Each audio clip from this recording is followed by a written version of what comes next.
Well-known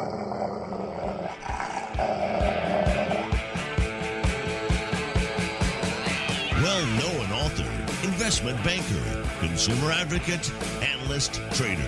Chris Markowski is the watchdog on Wall Street. You want answers? Exposing the lies and myths that the big brokerage firms, the mainstream press, and the government are pushing to keep Americans away from financial freedom. You can't handle the truth. Bringing America the truth about what really happens in the financial world. Ladies and gentlemen, we're not here to indulge in fantasy, but in political and economic reality. This is the watchdog on Wall Street. Yes, it is. And we're on the road. We're on the road. Yeah. I was going to say I packed up the family truckster, but I didn't pack up the family truckster. But took an airplane.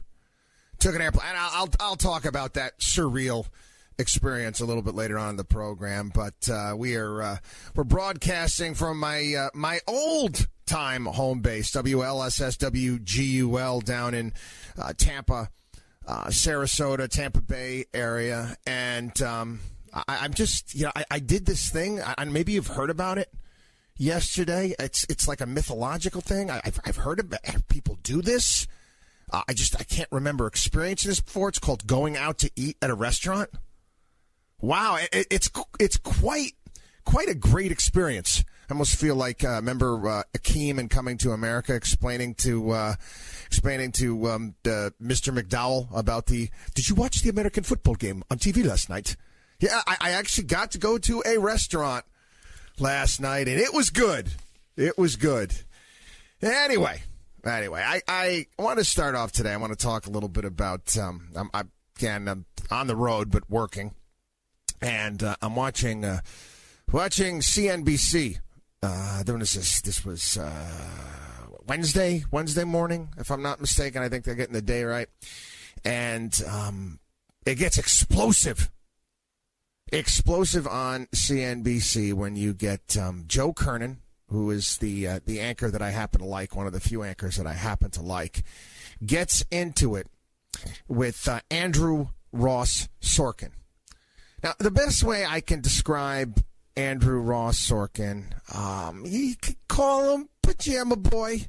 You go back to the days of Barack Obama. Remember Pajama Boy, the drink hot cocoa. Drink hot cocoa, wear pajamas, and talk about getting health insurance. Remember those ads for Obamacare back in the day? Yeah, it makes me want to throw up in my mouth, too. But anyway, he's a Pajama Boy type. Or, better yet, how many people, do you remember people back when you were in school? Or they're still around today. You know who they are. They were the ones that didn't make the baseball team, the football team, the soccer team. And that's okay, because not everybody can make the team. But they kind of hated the people that did. You know exactly who I'm talking about. Now, again, I listen, everybody has their own unique talents and abilities. And, I used to be friends with a lot of the people that were fantastic at artwork, that were unbelievable at music. Everybody's got their own talents. And I didn't hate the kids that could actually color inside the lines, unlike myself. But you know who I'm talking about. There's people that were always, they got that little thing about them that they didn't make the football team or they didn't date the cheerleader, whatever it may be. That's Andrew Ross Sorkin. And throughout this entire debacle, because that's what it is. It's not the coronavirus. It is a national disgrace, a national debacle. He has been on air talking the markets down. And not talking the markets on, talking the country down. Anytime anybody comes on the program and talks about how stupid this shutdown is, there was a guy on this past week, he starts yelling at them. And his point is 100,000 people died. Because again, the media loves milestones. They love benchmarks. They love them. Hey, another grim milestone, grim milestone. 100,000 people died. How come we don't talk about, at least we don't anymore, we don't talk about the 700,000 plus people that die every year of AIDS, HIV AIDS still?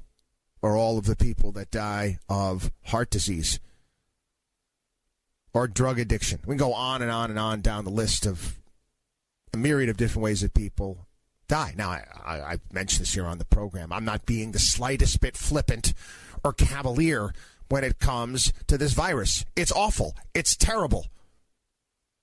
And everybody must know somebody or indirectly knows somebody that has been affected by this or might have known somebody that has succumbed to it. I do. I get that. I understand that. But what we've done to ourselves on the other side of this is just absurd. We'll get into that. We're going to also talk about bailouts, all sorts of stuff. But I'm going to go old school a little bit today to start off the program. We're going to get into some financial planning stuff here on the show. I gotta go back to my bread and butter, what we do.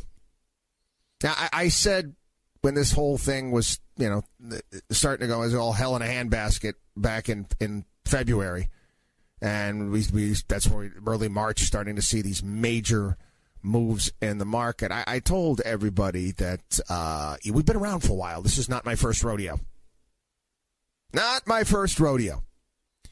And we were honest. Don't know.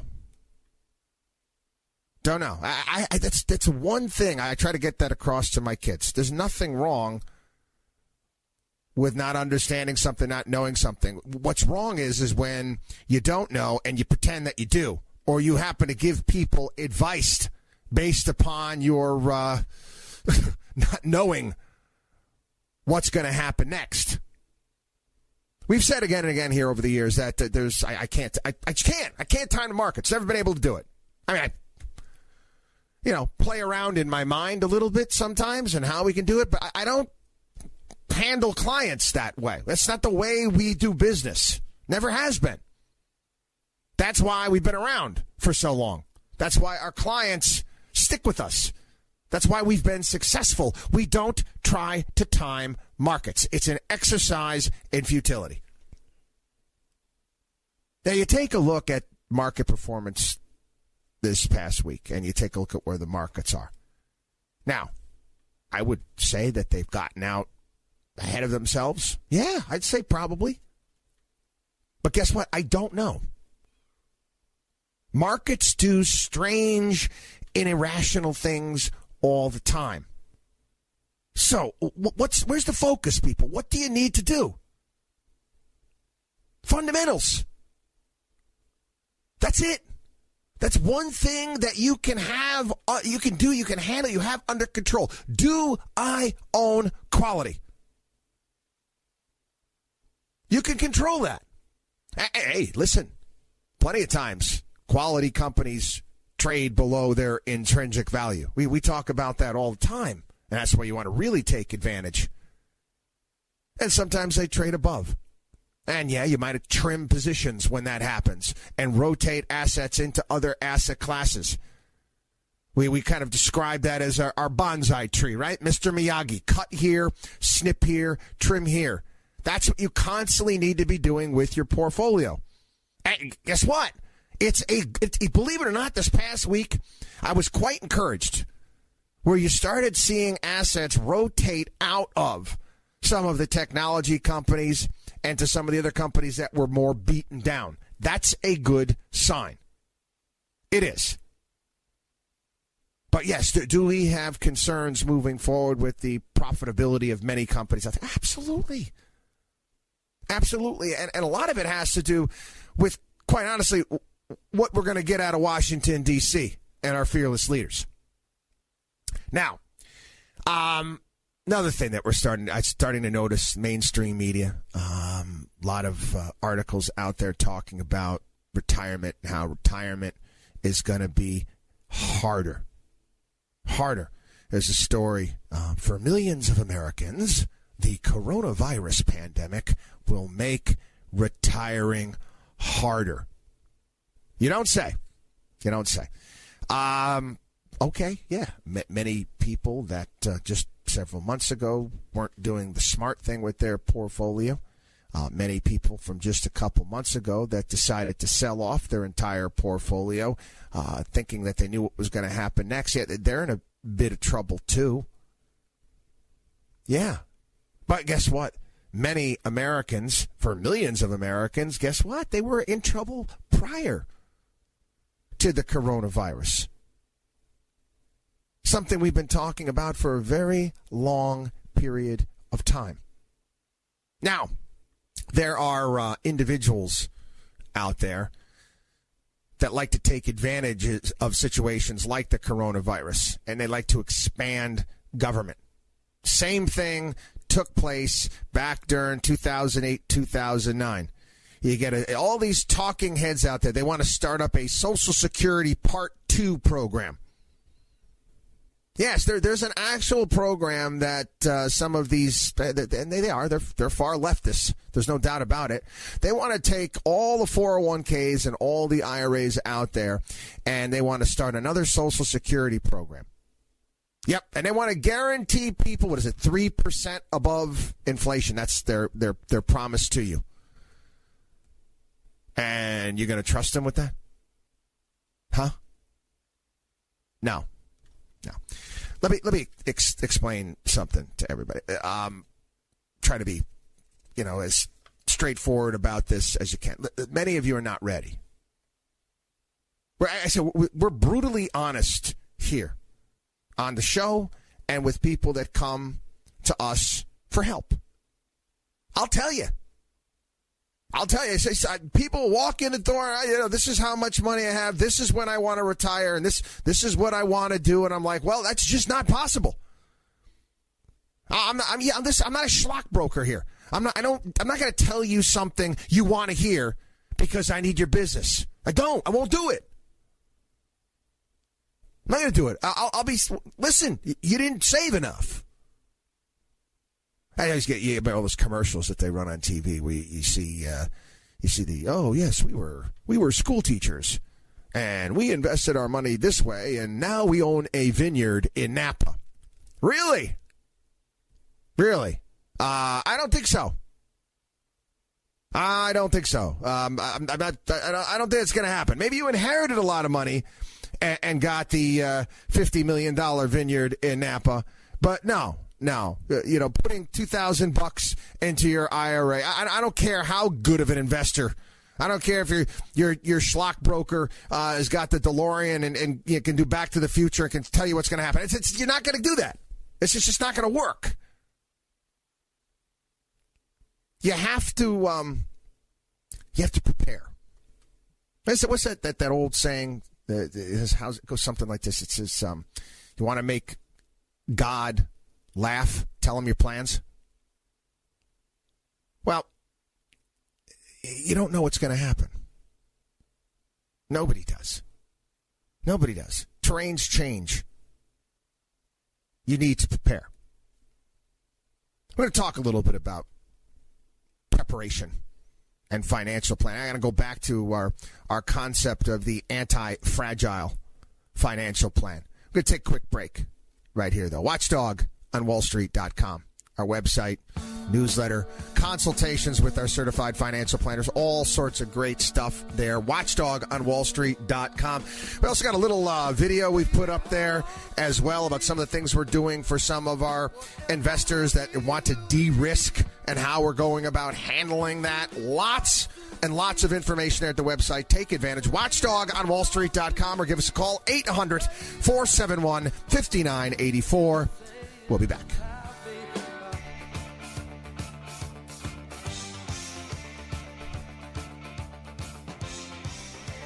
Bringing America financial freedom one listener at a time. You're listening to the Watchdog on Wall Street with Chris Markowski. Welcome back, kiddos. It is the Watchdog on Wall Street show. Prior to the great American debacle, which we're going through right now, I was looking at various different surveys that are put together, and one of them actually showed that 2/3 of Americans are quite concerned about having enough money saved for retirement. by, again, their desired retirement age. Right. Your desire. Okay. Yeah. And again, they start asking people questions about that when they're in their 20s. Really? You know what year you're going to retire, do you? Anyway, Americans, this is prior to the Great American Debacle, had an average of $84,000 saved. About a third had less than $5,000 put away. Doesn't surprise me. Damn, what have we said about saving, planning, investing? It's like weight loss. Simple, but not easy. And guess what? There's no tricks here. Okay? I'm not one of those, you get a lot of financial programs all across the land, more often than not on business stations, where you get some schlock broker with a couple dollars that he does a show and tells you all the magical things that he can do to turn. Ooh, look at this. I can take your $5,000 and turn it into hundreds of thousands of dollars. Right, sure. Overnight, too, right? There's no magical, quick and easy catch-up program. Okay? People out there, yeah, a guaranteed program. It's 12% a year. Right, sure. All of a sudden, the nice gentleman on the radio or the guy who invited you to the seminar is gone missing somewhere. He's now living in Costa Rica or something like that. Who knows? They don't exist. There's no magical hot stock that's going to catch you up. Anybody who has tried to lose weight, guess what?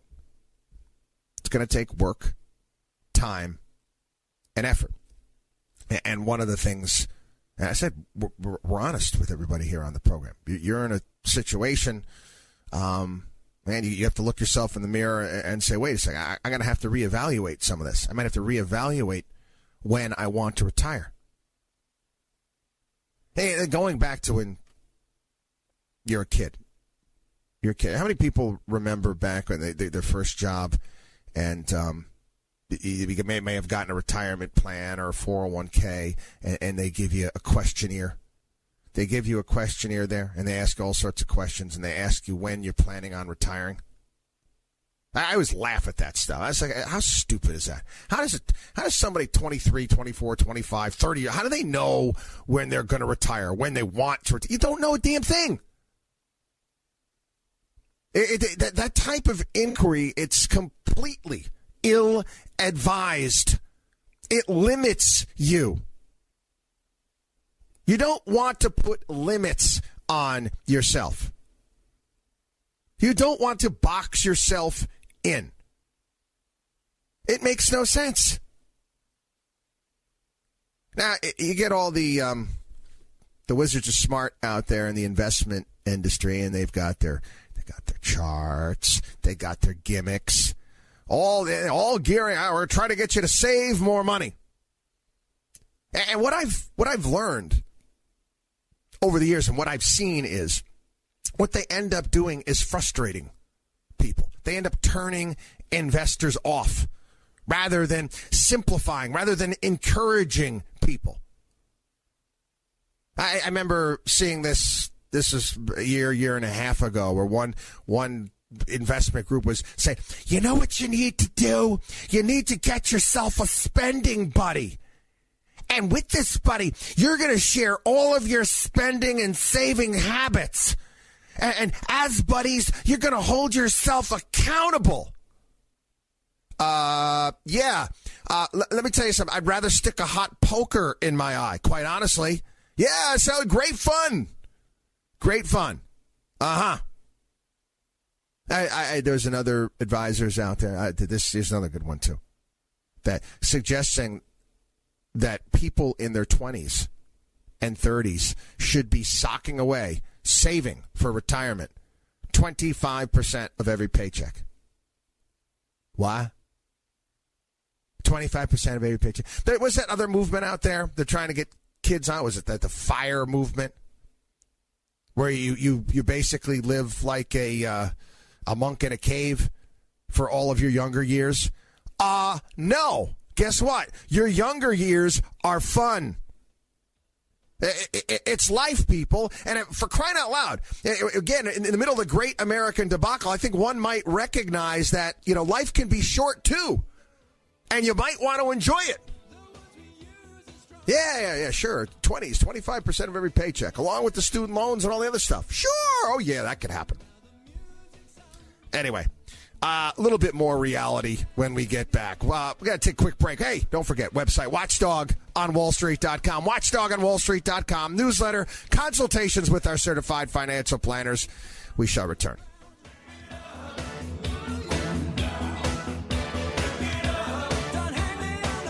You're listening to the Watchdog on Wall Street.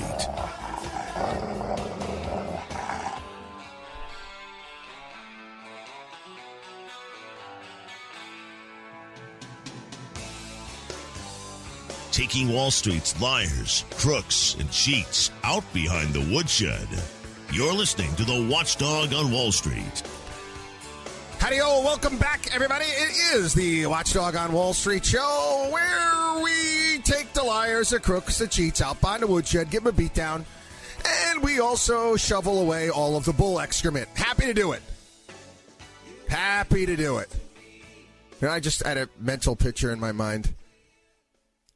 My brother Michael, I remember, I just popped in my head, going to the circus as a kid, and my younger brother Michael just being totally amazed by the people walking behind the elephants cleaning up after him.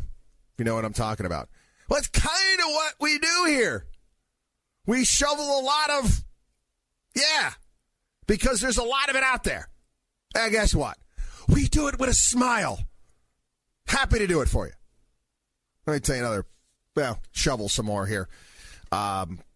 Cookie cutter financial plans. Is target date funds. Really? They're working out just great. All they are is it's just basic, simple, very simple algorithms. And like any algorithm, they're only as good as the data that goes in. You know what you can't take into consideration?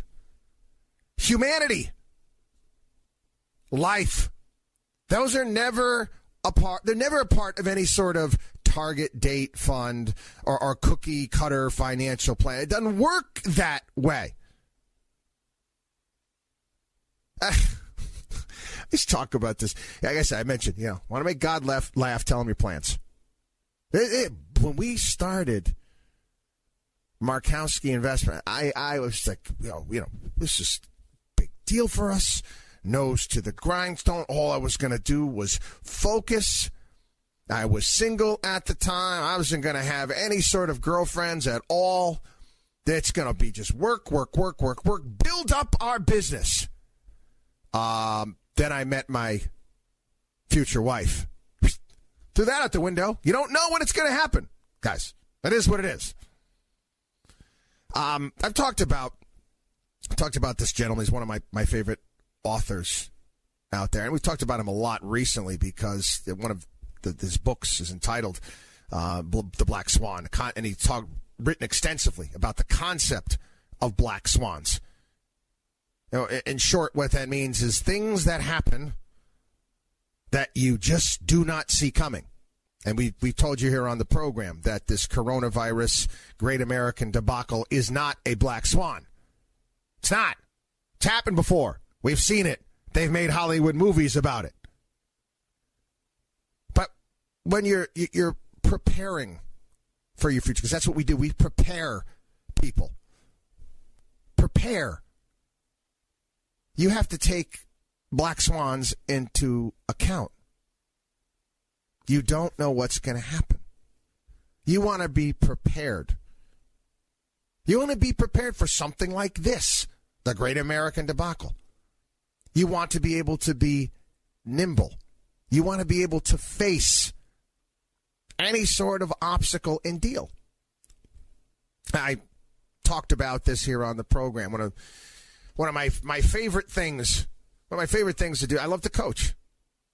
Again, it's something I've always done for free. It's the way I one of the ways I give back to my community. I love doing it. At this point in time, because my area of the world is shut down and kids aren't playing, and I can't. I'd pay a great deal of money right now if I could just coach kids.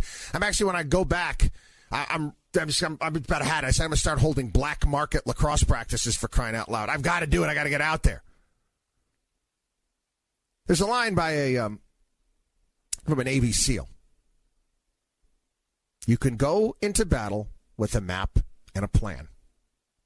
When you get on the battlefield, and the terrain and the conditions are different than what you planned for, different than what you expected, what do? Do you go with the plan, or do you go with the terrain? What do you think that it might be the best course of action? I know I talked about this maybe a month and a half ago when I was trying to get everybody's minds right in regards to what was going on. The Warren Buffett annual report back from 2007, where he basically wrote it as a wanted a young man or woman with the potential to manage a very large portfolio. The ideal candidate must be someone genetically programmed to recognize and avoid serious risks, including those never before encountered. Other key requirements: independent thinking, emotional stability, and a key understanding of both human and institutional behavior. What I'm trying to get across, what Talib's trying to get across, what Warren Buffett is trying to get across, what the Navy SEAL is trying to explain to everybody out there, pretty much expect the unexpected. Expect it. When a market sells off for no apparent reason, don't be surprised. When the market skyrockets on what you perceive as no news, don't be perplexed. Guess what? Stuff happens sometimes. It does. You as an investor have to be able to deal with it. Got to take a break. Watchdog on WallStreet.com. WatchdogOnWallStreet.com. Again, we love to have you. Love to make you part of the Watchdog on Wall Street family. Get to the website, WatchdogOnWallStreet.com, or give us a call, 800-471-5984. We'll be back. Talking to concentration, slip away.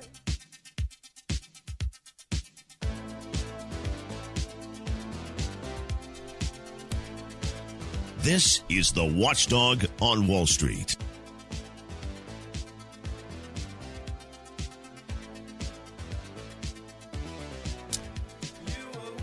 Hey, you know what? I gotta remind everybody as well. Yeah, one of the things we've been doing for a while now, and I was a little skeptical. I was a little skeptical of the whole podcast thing. I was. I bought in. I do one Monday through Friday. I keep it short and sweet. Keep it around a half an hour. It's treadmill worthy. Elliptical worthy while you're doing your workout. You can listen to it, keep it short and sweet, and it's growing like gangbusters. So again, you can sign up for it, you can get to our website at watchdogonwallstreet.com. Prior to the Great American debacle, and it's even picking up steam, are the amount of hedge fund gurus out there. Hedge fund gurus that are going out of business.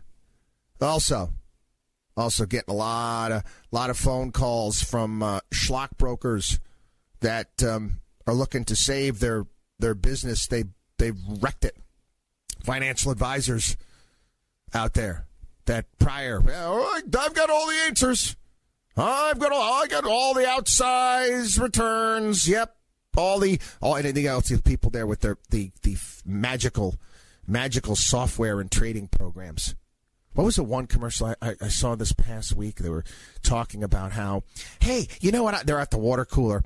I just did an iron condor, an iron eagle, some sort of trading strategy. Like, right, sure. Oh, Yeah, right. Yeah, oh, for sure. If it works, why wouldn't everybody use it? Why wouldn't everybody use it? The arrogance, and again, I'm repeating myself, but that's okay. They don't know what they don't know. I wrote this down. It's called the field of psychology. They call this the Dunning-Kruger effect. Yep. It is, I'm writing this again, a cognitive bias in which people of low ability have this illusory superiority and mistakenly assess their cognitive ability as greater than it is. The cognitive bias of illusory superiority comes from the inability of low ability people to recognize their lack of ability. Sounds a lot like Washington, D.C. and many state capitals, if you ask me as well. These type of people, they're not self-aware. They're going to tell you. They're going to tell you how smart they are. They're going to tell you how bright they are. And everybody, all their buddies, they all hang out together. They surround themselves and they tout how smart, intelligent, how they can effectively, objectively evaluate everything. And guess what? They can't. More on the idiots when we get back. WatchdogOnWallStreet.com. We shall return.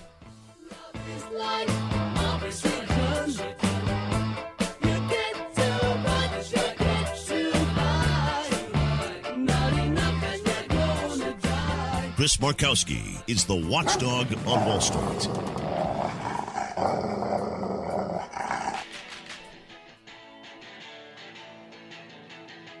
The only man who is taking on the Wall Street establishment. You're listening to the Watchdog on Wall Street with Chris Markowski.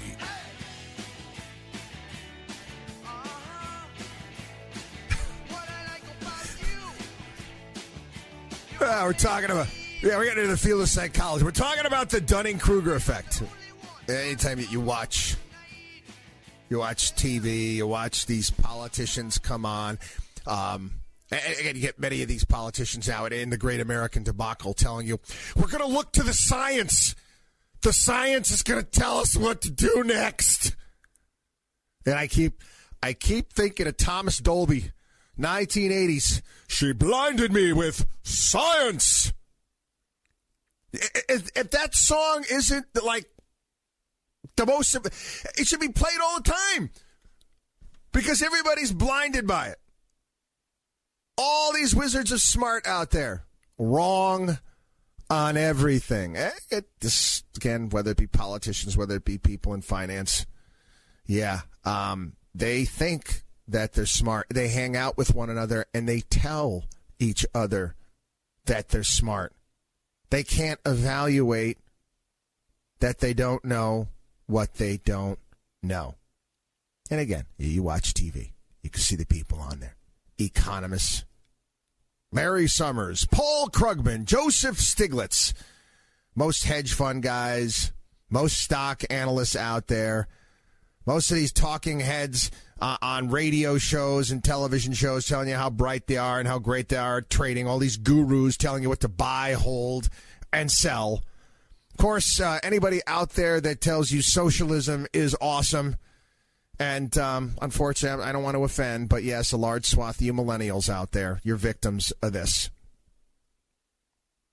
When I speak about managing money, when I write about managing one's assets and dealing with financial storms, panics, great American debacles, the word I use is resilient. You must have resilience. And the reason why I use that word over the years is because there's no other better way I knew of no other word that can actually match what we try to do. Now, I mentioned Nicholas Taleb. He invented his own word, anti-fragile. And I read to you a little bit of what he said here. He said, some things benefit from shocks. They thrive and grow when exposed to volatility. randomness, disorder, and stressors. They love adventure, risk, and uncertainty. Yet in spite of the ubiquity of the phenomenon, there is no word for the exact opposite of fragile. Now, this is a very, very bright guy. He speaks, I can't tell you how many languages. And he actually went and looked. He tried to find the word in ancient Greek. He just couldn't find a word for the opposite of fragile. So he decided to say, you know what, we're going to come on. We're going to call it anti-fragile. Anti-fragility is beyond resilience or robustness. The resilient resists shocks, right? If you're resilient, you can resist shocks, but it stays the same. The anti-fragile gets better. This property is behind everything that has changed with time, evolution, culture, ideas, revolutions, political systems, technological innovation, cultural and economic success, corporate survival, good recipes, the rise of cities and cultures. You need to think about this when we deal with debacles like we are today. You need to take it. It's something. It's almost a way to live by.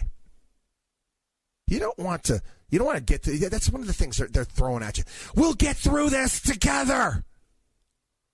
Stay safe. Again, don't say stay safe to me, because again, I'm going to break the plexiglass that's in front of me right now. That's here to help me to stay safe. Stay safe. No, don't say it. Anyway, you don't want to be resilient. What you want to be is better,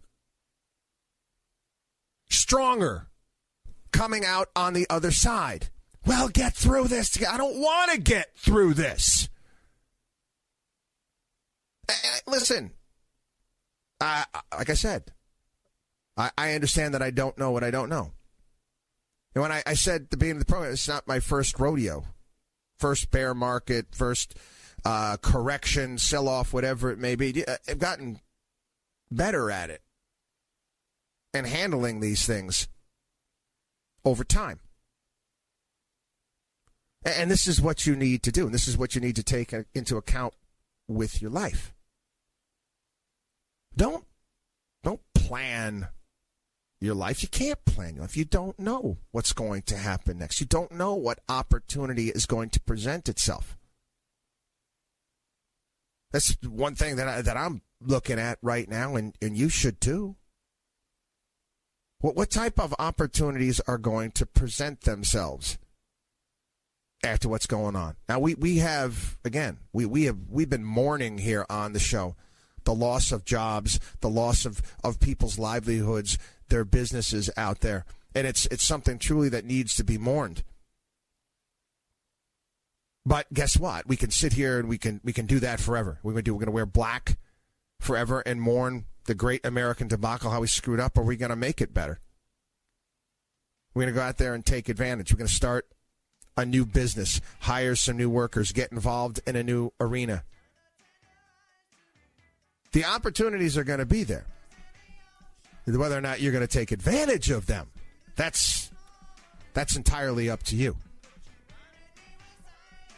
Got to take a break, everybody. WatchdogonWallStreet.com. WatchdogonWallStreet.com. Our site, newsletter, consultations with our certified financial planners. Take advantage of everything we have. I got to tell you about my jet plane experience when we get back. Oh, fun stuff. WatchdogonWallStreet.com. We'll be back.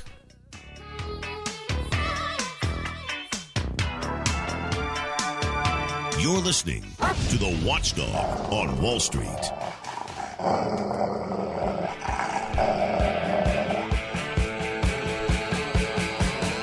Well-known author, investment banker, consumer advocate, analyst, trader. Chris Markowski is the Watchdog on Wall Street. You want answers? Exposing the lies and myths that the big brokerage firms, the mainstream press, and the government are pushing to keep Americans away from financial freedom. You can't handle the truth. Bringing America the truth about what really happens in the financial world. Ladies and gentlemen, we're not here to indulge in fantasy, but in political and economic reality. This is the Watchdog on Wall Street. Yes, it is. I talked about getting out of Dodge, getting out of Long Island, getting out of New York, and heading down to Florida, and get people picked up on this, and I get the shamers. You're taking your children on a plane. It's not safe. It's risky. Again, okay, I'm gonna do my darndest here to keep my cool with all of you shamers out there. Agree to disagree. This is my plan. This is my strategy for the country. We just have to agree to disagree. If you want to stay home and cower and be scared, go ahead. Go ahead. I'm going to choose not to. Okay? I promise I'm going to do my darndest not to make fun of you here on the radio show. I will try hard not to make fun of all of you wimps, okay, that are afraid of your own shit. I will try, okay? But stop shaming me. I'm going to go live my life. I'm going to do what I have to do. And no, I'm not going to be one of those people where I'm not going to shake hands. Just can't go to a ball game ever again. It's never going to be the same. Really?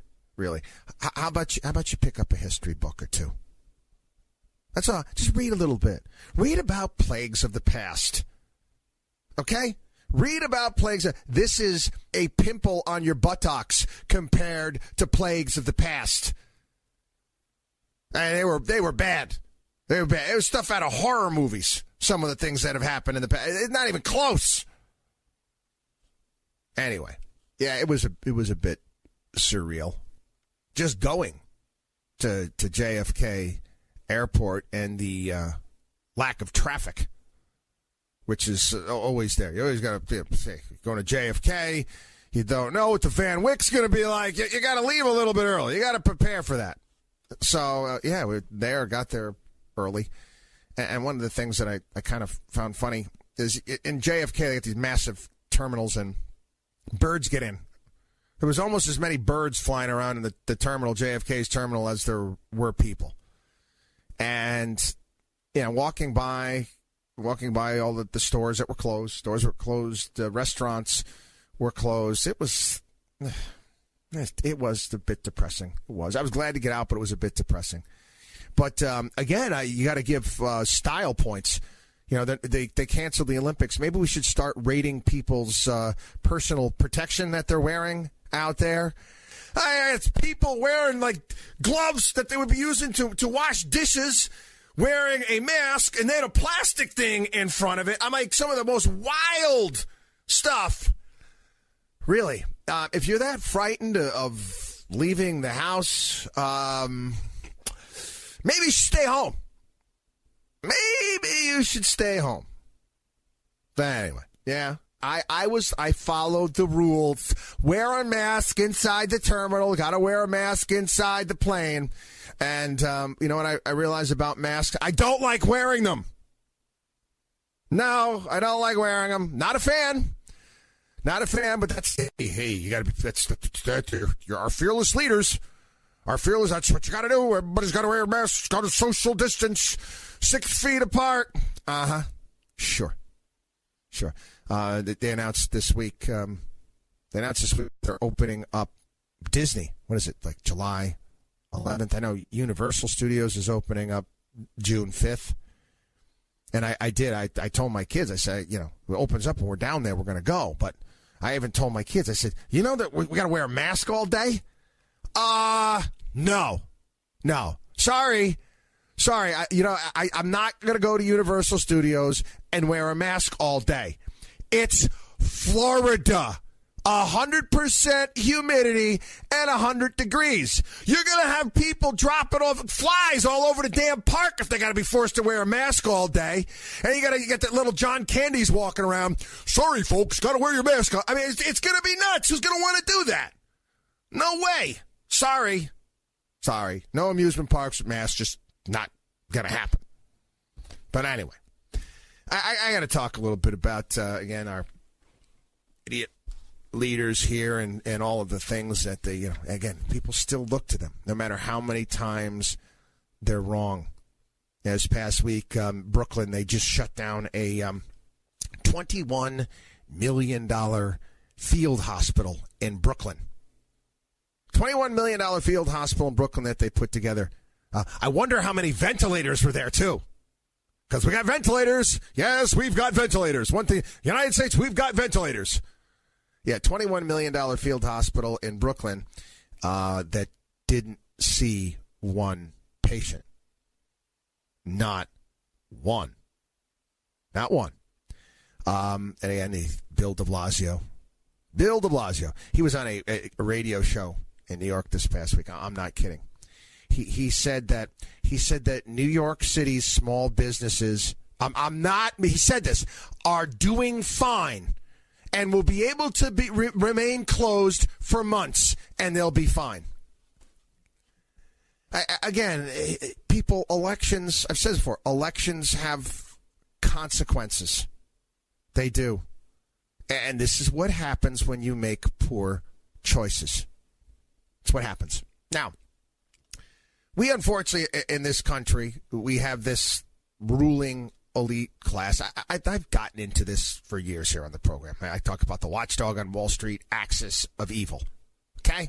My axis of evil is a hell of a lot more frightening than anything George W. Bush could come up with. He was Iran, Iraq, and North Korea? No. Politicians, mainstream media, and big business working hand in hand to further their own needs. The elites, they run the show. And they screw crap up again and again and again. And yet we go to these bureaucrats. Case in point, Washington, D.C. is now coming up with their reopen plan. Nate, you got to take a look at this collection of morons that they've put together. You got Susan Rice. Yeah, that's Susan Rice. You've got Michael Chertoff. Remember him? He was the head of Department of Homeland Security under Bush. And one bureaucrat after another bureaucrat after another bureaucrat, all of them together, putting together a plan to open up Washington, D.C. You know what they don't have? Any business owners. So you've got bureaucrats, again, that have never signed the front of a payroll check in their entire life, never had to come up with a business plan, never had to run a business ever. They're going to be telling Washington, D.C. businesses how they're going to open. Right. Sure. Basically, I took a look at the plan, and what it is, the best way to basically describe Washington, D.C.'s opening plan, it's like Jim Jones and his cyanide-laced Kool-Aid. It's a damn suicide pact, is what it is. All of these businesses will go under. They will not be able to survive. Oh, you got to. I'm talking to people in different parts of the country, even Florida. School teachers down here, clients of mine, friends of mine, and they're like, you don't understand some of the ideas they're coming up with. Oh, half the school's going to go one day, the other half the other. Yeah, in gym class, the kids have to have all of their own playthings. Basketball, you can't pass the ball to anybody else. Are you nuts? I mean, this is stuff that's certifiable. These people get a little bit of power, and they just run with it. And there's no science in anything that they come up with. Nothing. They're just guessing because they can. Again, think of little Lord Farquaad from Shrek, like ordering people around, telling people what they get off on that stuff. That's what they do. And then after, it's the carnage, the old, we need to, that was from Vietnam, right? We need to destroy the village in order to save it. That's basically what we're doing right now in this country. Well, we need to blow up the country in order to, we need to destroy it in order to save it. Cuomo and some of his press conferences, he's now talking about all his projections and how he's been wrong. And he's like, we all failed at making coronavirus projections. No, Cuomo, we didn't. I got it right. Many of us got it right. Many of us called it perfectly. It wasn't the people that were in power, though, which is kind of interesting. Anyway, there's no doubt about the fact that these blue states, they're out there. You got New York, you got New Jersey, Connecticut, Massachusetts, California. They're really they're not pushing the envelope when it comes to opening up, and it's going to be really difficult for our economy to bounce back and come back unless they do. Again, some people have thrown out the idea that it's conspiratorial, but it kind of goes. They may be doing it to try to keep the economy down for the election. They may be doing it in order to almost kind of get more money out of Washington, D.C. Who knows? Who knows? But the economy is not going to fully recover until these states get back in gear. And by the way, you're talking about the shutdown while we're at it. Do you want to know who came up with the idea? You want to know who came up with the idea for the shutdown? I found this fascinating. Yeah, to shut down the entire economy. The great American debacle. We need to blow up the country in order to save the country. I'm not making this up. A 15-year-old New Mexico high school student came up with the original idea of social separation, social distancing. Came up with this idea during a pandemic in 2005. She theorized along the lines of, hey, if we all skip school, we won't get each other sick. This idea of shutting down the entire country got third place in an Intel science fair. If you don't believe me, look it up. But it just so happened that her dad was a worker at a government lab. And then he took his daughter's thesis, and guess what? It became government policy. And we'll just try it out here. You understand what they're doing right now? They're just trying this out. Just trying it out. Shut down. We're just trying out this policy. Maybe it works. Maybe it doesn't. Who cares about your business? Anyway, got to take a quick break. WatchDogOnWallStreet.com. WatchDogOnWallStreet.com. Newsletter, consultation, certified financial planners, all sorts of great stuff there at our site. WatchDogOnWallStreet.com. Our 24-hour day help hotline, 800-471-5984. Yes, sir!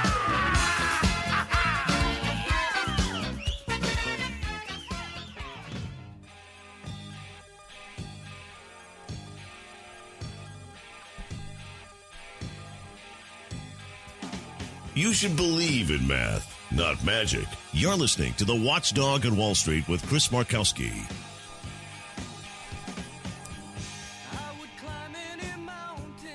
Yeah, you can go to the videotape, as they say. You can go look at our transcripts. You can go back, listen to prior shows. We told you what was going to happen and what to expect. Okay, history can be a hell of a guide, people. It can. History can be one hell of a guide. It can be quite helpful. It's not perfect by any stretch of the imagination, but it can most certainly point you in the right direction.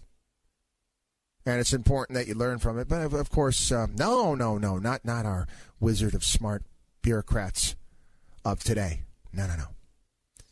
One of the things that we mentioned from the get-go is everybody gets all excited. We start hearing stories about this biotech company and that biotech company coming up with a vaccine, and this is in phase 1 trials, and this one is heading into phase 2 trials. The best way that I can describe hoping and waiting, and again, bureaucrats are actually talking about this. Washington, D.C.'s plan that I was mentioning, they can't go into their final phase where people can actually go to ball games and kids can actually go play ball with one another and you can actually pass the basketball to somebody until they come up with a vaccine. There might not ever be a vaccine. Do you understand? There's a good chance that there might not ever be a vaccine. Ever.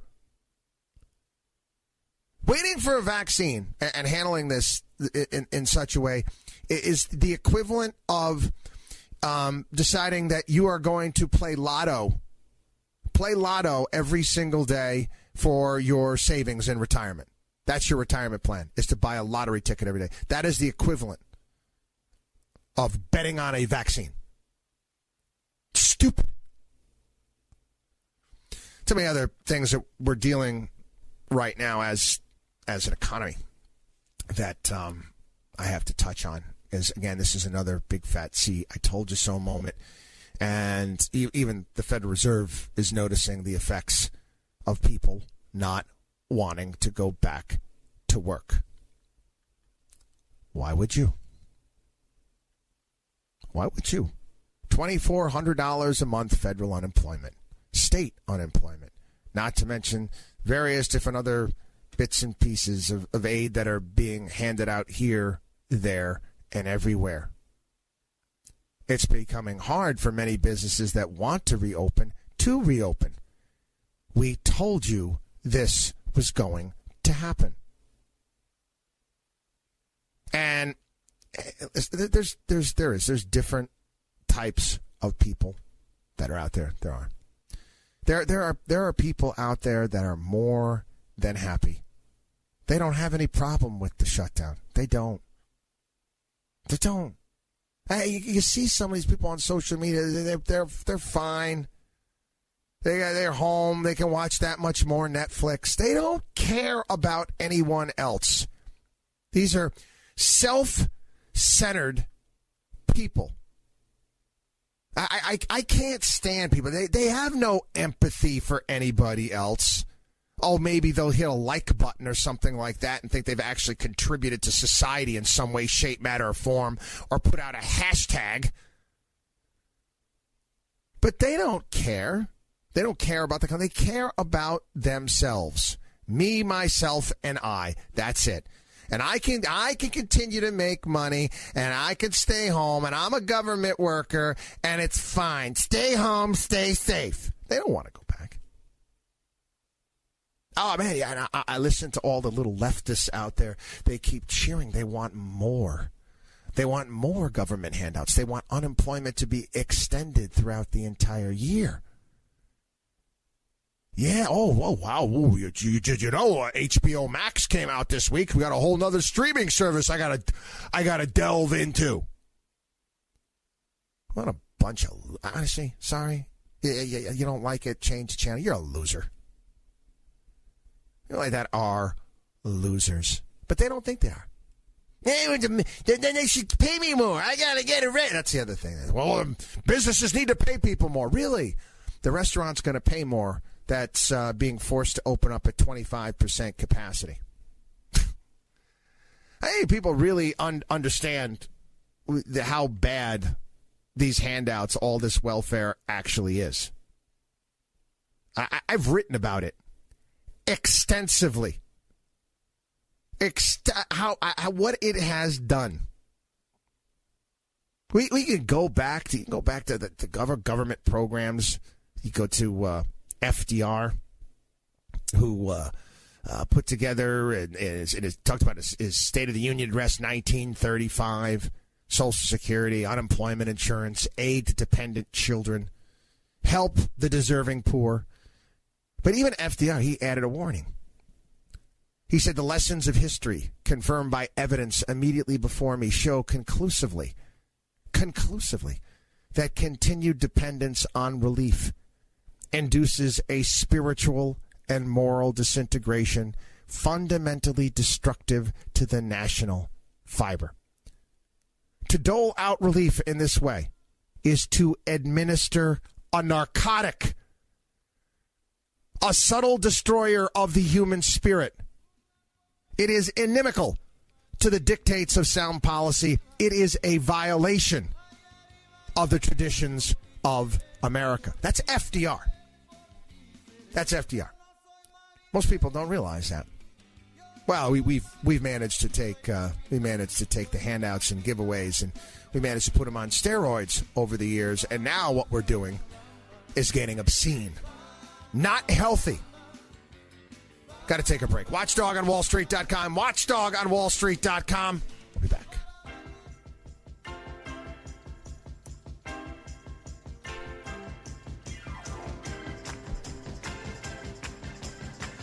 Bringing America financial freedom one listener at a time. You're listening to the Watchdog on Wall Street with Chris Markowski. Yeah, I did write a column several years ago. Actually started off with that FDR quote. And I was actually went to a Cato Institute study entitled Welfare and the Culture of Poverty. And the study showed that welfare is both a consequence and a cause of several conditions that one could describe as social pathologies. And these conditions include dependency, poverty, out-of-wedlock births, non-employment, abortion, and violent crime. All conditions that one would feel comfortable being associated with substance abuse. With all the money spent on welfare and entitlements and all the horrible side effects, you could basically say that theoretically it could be our nation's worst drug problem. The way I could describe this, and again, with all the handouts that we're seeing today, the extended unemployment, they want to extend it even further. It's, in Florida, you're not allowed to feed the alligators, right? You don't feed the alligators. Why? Because the alligators will keep coming back. You can't feed the dolphins. They want you to do that. Guess what? Then they become reliant upon it. It's no good. How do you pay people more not to work than to work? And you know what we're getting now? You're getting Republicans coming out and saying, you know what? We got to pay people a bonus to go back to work. That's the Republicans. That's right. They know they screwed up. And now what do we do? This is classic government. It's one screw up, and then they try to fix their screw up, and then they screw that up even further. It's like a $450 bonus?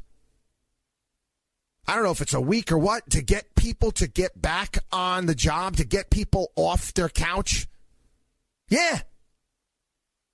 And we told you this was going to happen. When we first saw this whole unemployment debacle and paying a $650 extra a week, I said you're better off just paying people in total. You might as well just pay people a lump sum of money through July. Might as well. Yeah, some of them will just sit around and not go back until the money's gone, but other ones will just take the money and they'll go back to work. Stupid, but that's government for you. Anyway, I got to talk a little bit more about the PPP program. It looks like there's going to be changes in regards to what qualifies for forgiveness. Congress is going to have to get together on this in some way. Again, a lot of the PPP program hasn't even been utilized yet, and understandably so. People are like, why am I gonna go ahead and take this money if I can't use it? Again, these are the points that we made early on. Hopefully Congress will get it straight and be able to help and maybe save a few more businesses. But again, it's this stuff is time sensitive. Every day that goes by, I know they love putting the count on television, the people that have succumbed to the coronavirus, but they don't account for all of the businesses that are going under daily, the bankruptcies daily. They don't account for it. They'll talk about the big ones. Hertz going out of business and Neiman Marcus declaring bankruptcy, and they'll do those, but not the small businesses, the lifeblood of the United States. You don't hear any statistics or any sort of information about the amount of businesses that are closing down. How many restaurants are not going to open up? I know plenty. These are friends. These are clients. They're gone. They're gone.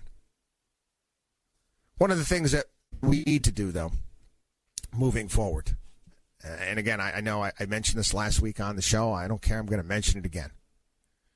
Supply side stimulus is what we need. Well, coming out of this right now, we need to get money into entrepreneurs' hands sooner rather than later. It needs to happen. My concern is young people with ideas or whatever it may be might not be able to get access to capital like they should. They have to have access to that money, the funding. The SBA needs to be working in overdrive to help get us back on our feet. Again, it wasn't that long ago where we had record unemployment in this country. And we've described unemployment here in the United States and how it works. And how the real employer, the real dynamic part of our economy is small businesses. That's where job growth happens. Large businesses, they hire, fire. It's pretty much a wash. Where you see real growth as far as jobs are concerned are small businesses. And we don't know who's going to be around. So, yes, that needs to happen as soon as possible. I know they're talking about having another stimulus package. No more sending checks out to people. None of that nonsense. We need to be talking about getting people back to work, getting businesses back on their feet, and getting people going out and willing to start new businesses. That's what makes America great. That entrepreneurial spirit. That is why we are the wealthiest nation in the history of the planet. That is why we've been able to come up with all of these brilliant ideas, all of these great inventions. Got to get that back. WatchDogOnWallStreet.com. WatchDogOnWallStreet.com. Again, our newsletter, consultations with our certified financial planners, podcasts, all sorts of great stuff. WatchDogOnWallStreet.com. We'll be back.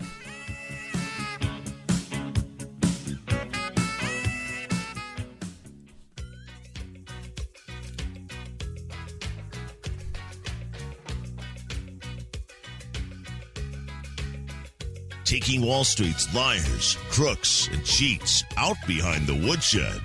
You're listening to the Watchdog on Wall Street.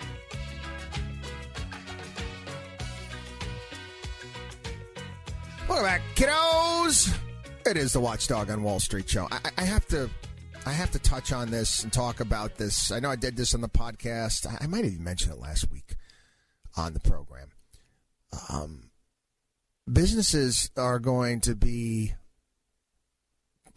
larger businesses, bigger companies are going to find themselves with just being more efficient and their margins getting better. There was a story about how Mark Zuckerberg is going to be allowing people to, you don't have to work at Facebook campus anymore. You can live and work where you like. And there was a story about how he's going to be paying people less. And again, you get people out there that react to it. That's terrible. What do you mean you're going to pay people less?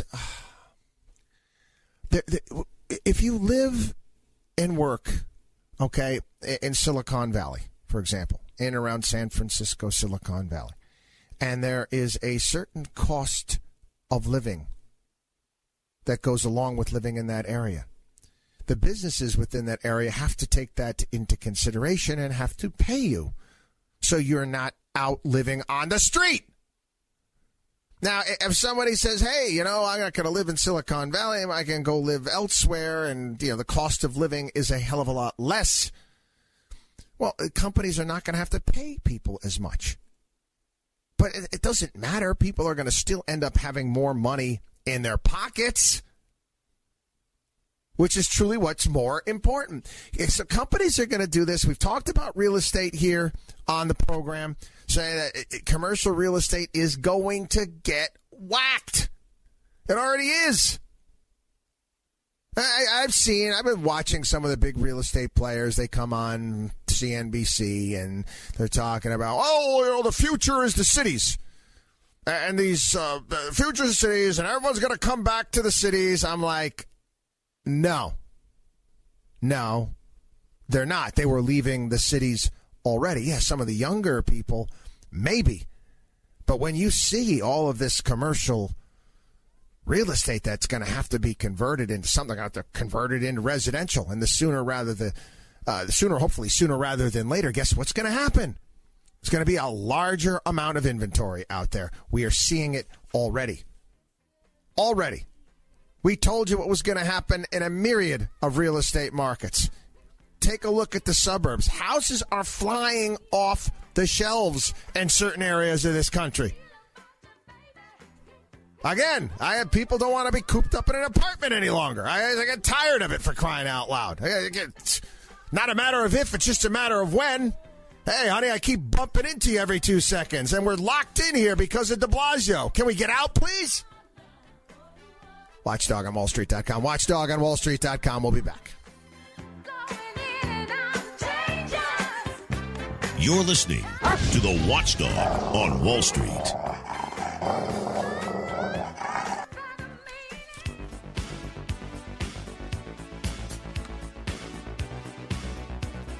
This is the Watchdog on Wall Street.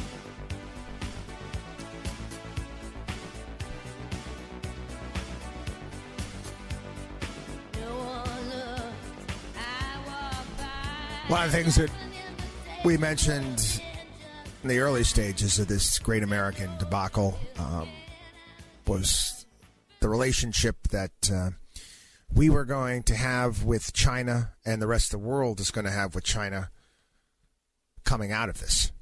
Now, this week there was a series of events that took place which have further pushed us further into the idea that there might be another Cold War.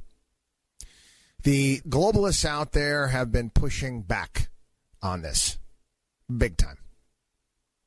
The ones that have been telling us for decades now how we need to ship all of our jobs and manufacturing over to China. That's somehow a good thing.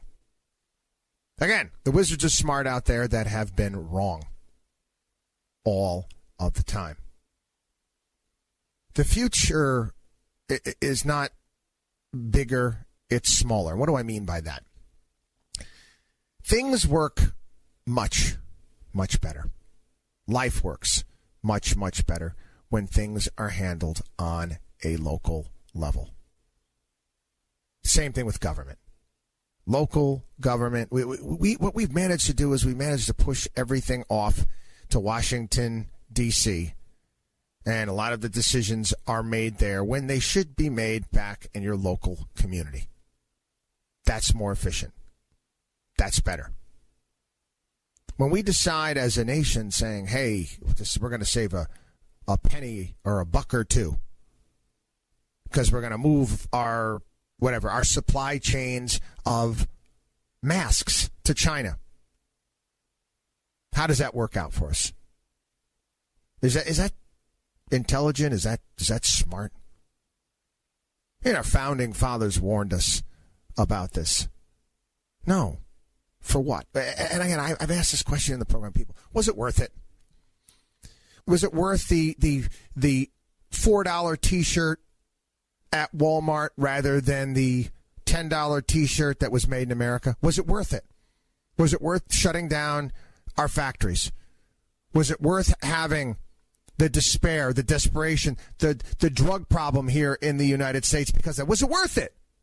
So you could save a couple bucks on a T-shirt or buy some other cheap Chinese junk crap. A couple weeks on the program, we talked about taking a pledge, the Buy American pledge. Buy American. Buy stuff from our allies. I can't think of anything as stupid.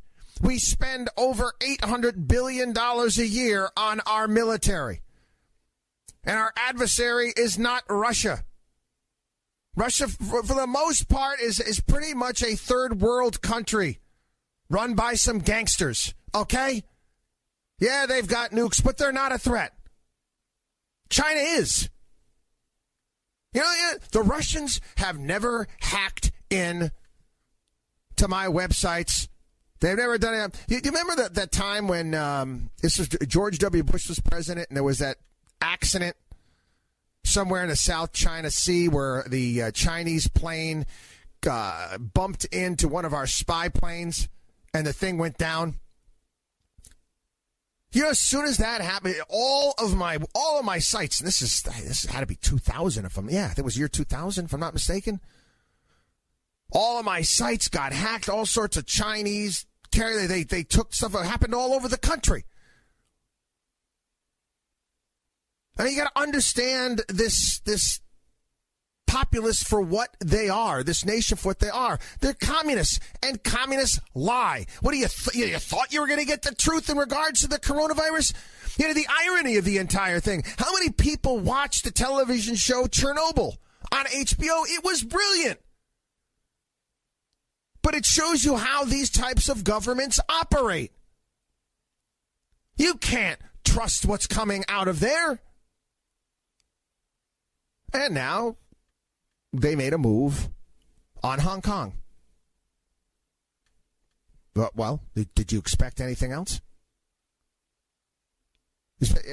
Basically, it's China's rules now apply to Hong Kong. Apply to Hong Kong. They can arrest anybody for anything. Yes, people are going to go missing. You got to keep your mouth shut. But again, well, we do it to ourselves, didn't we? Did we? Hey, again, the NBA. The NBA, all about the Hong Kong protests. Oh, what did the NBA do? They sided with China. What does Marvel do when they put out the superhero movie? They send it over to the minders over there in China to make sure that they don't offend in any way, shape, manner, or form. We bow down, bend over backwards for this. Why? For an extra buck or two. Is it worth it? We're finally starting to take some steps, and I don't have any problem with this at all. Oh, the globalists. Oh, this is not the right time to do this. Well, if not now, when? You tell me what the right time is. Well, when is there a right time? We've been doing things the wrong way for how long? Do you understand? China can't build and create anything. They just copy. That's it. That's it. They steal ideas and they copy them. Was it those Huawei routers there that they actually copied the owner's manual verbatim, word for word? It was Cisco routers. They stole the technology. Even the typos in the owner's manual that were existing in Cisco's, they were on Huawei's as well. They don't build or create anything. Communists can't. Okay? They're not free thinkers out there. If not now, when? That's all I ask. Glad to see we're starting to act. Cutting off chip supplies to Huawei. Standing up to this nation. We're going to be fine. We'll be fine. Don't worry about it. We can make T-shirts here once again. WatchDogOnWallStreet.com. WatchDogOnWallStreet.com. We'll be back.